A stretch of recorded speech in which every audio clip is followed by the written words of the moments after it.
Hello everyone, আসসালামু আলাইকুম। আশা করি সবাই ভালো আছেন। আমার আজকের রেসিপি হচ্ছে কোফতা কারি। তবে হ্যাঁ, এটি কোনো মাছ বা মাংসের কোফতা কারি না। এটি হচ্ছে সম্পূর্ণ ভেজ একটি কোফতা কারি। আপনারা যারা মাছ বা মাংস খেতে পছন্দ করেন না, বা অনেকেই আছে যে বা যারা মাছ মাংস খায় না, স্পেশালি তাদের জন্যই আজকে আমার এই রেসিপিটি। একবারের জন্য হলেও আপনারা ট্রাই করে দেখবেন বাসায়, অসাধারণ খেতে। এখানে আমি নিয়ে নিচ্ছি অ্যারামরুট বা কচুর মূল যেটা, সেটি আদা, রসুন, ধনেপাতা কুচি, কাঁচামরিচ কুচি, টক দই, বেসন, পেঁয়াজ কুচি আর কিছু মশলা। এখানে আমি নিয়ে নিয়েছি 1 কাপ পরিমাণে অ্যারাম বা ট্যারোরুট পেস্ট। আমরা খুব সহজভাবেই বলতে পারি কচু বাটা। এখানে আমি দিয়ে দিচ্ছি একটি বড় সাইজের পেঁয়াজ কুচি, কাঁচামরিচ কুচি। ঝাল আমি আমার পছন্দ অনুযায়ী দিয়েছি, আপনারা আপনাদের পছন্দ মতো দেবেন। আর সে সাথে এখানে আমি দিয়ে দিচ্ছি ধনেপাতা কুচি। এবার এখানে আমি দিয়ে দিচ্ছি 2.5 টেবিল চামচ পরিমাণে বেসন।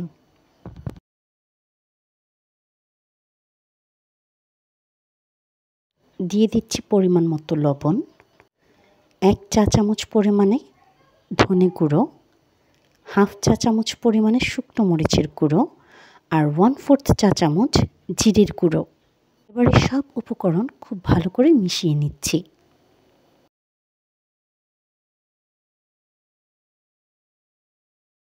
মিশ্রণটি আমার খুব ভালো করে মেখে নেওয়া হয়ে গেছে। এবার এখানে আমি ছোট ছোট বল তৈরি করে নিচ্ছি।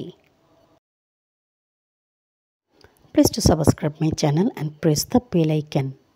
তাহলে নোটিফিকেশনটি সবার আগে আপনার কাছে যাবে আর আপনি সবার আগে ভিডিওটি দেখতে পাবেন। আমার কিন্তু বলগুলো তৈরি করা হয়ে গেছে। এবার একটি ফ্রাইং প্যানে আমি পরিমাণ মতো তেল দিয়ে নিচ্ছি। আর তেল গরম হয়ে যাবার পরে আমি সেখানে বলগুলোকে দিয়ে দিচ্ছি ভাজার জন্য। এখানে আমি কোফতার বলগুলোকে শ্যালো ফ্রাই করে নিয়েছি, আপনারা চাইলে ডিপ ফ্রাইও করতে পারেন, তাতে কোনো সমস্যা নেই। আমার কোফতাগুলো কিন্তু ভাজা হয়ে গেছে। এবার এগুলো আমি উঠিয়ে সাইড করে রেখে দিচ্ছি।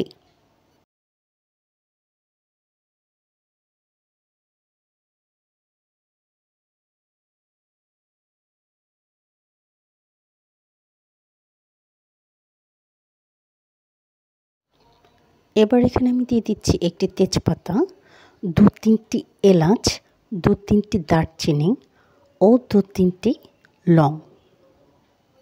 আর এবার দিয়ে দিচ্ছি 3টি মিডিয়াম সাইজের পেঁয়াজ কুচি।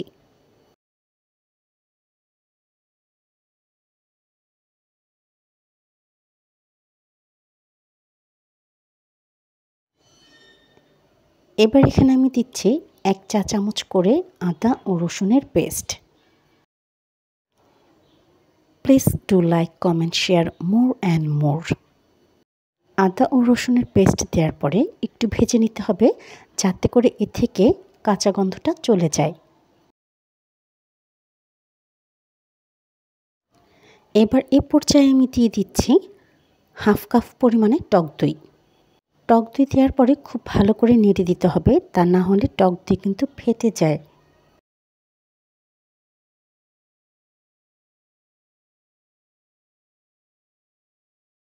যখন টক দই খুব ভালো করে রান্না হয়ে যাবে, এ পর্যায়ে এখানে আমি দিয়ে দিচ্ছি স্বাদ অনুযায়ী লবণ, 1/2 চা চামচ শুকনো মরিচের গুঁড়ো, 1.5 চা চামচ পরিমাণে ধনে গুঁড়ো ও 1/2 চা চামচ হলুদের গুঁড়ো।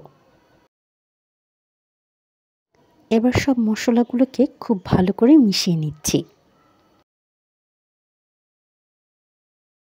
মশলাগুলো খুব ভালো করে কষানো হয়ে গেছে, তেলও সারফেস আউট হয়ে গেছে। এ পর্যায়ে দিয়ে দিচ্ছি পরিমাণ মতো পানি।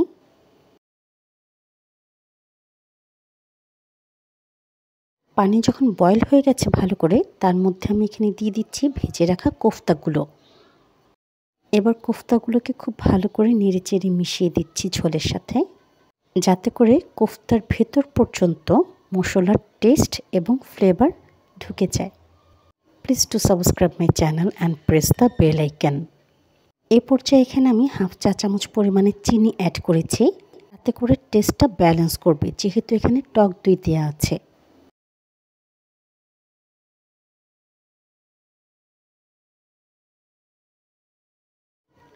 আর এবার এখানে আমি দিয়ে দিচ্ছি কুচি করে কেটে রাখা কাঁচামরিচ আর ধনেপাতা কুচি।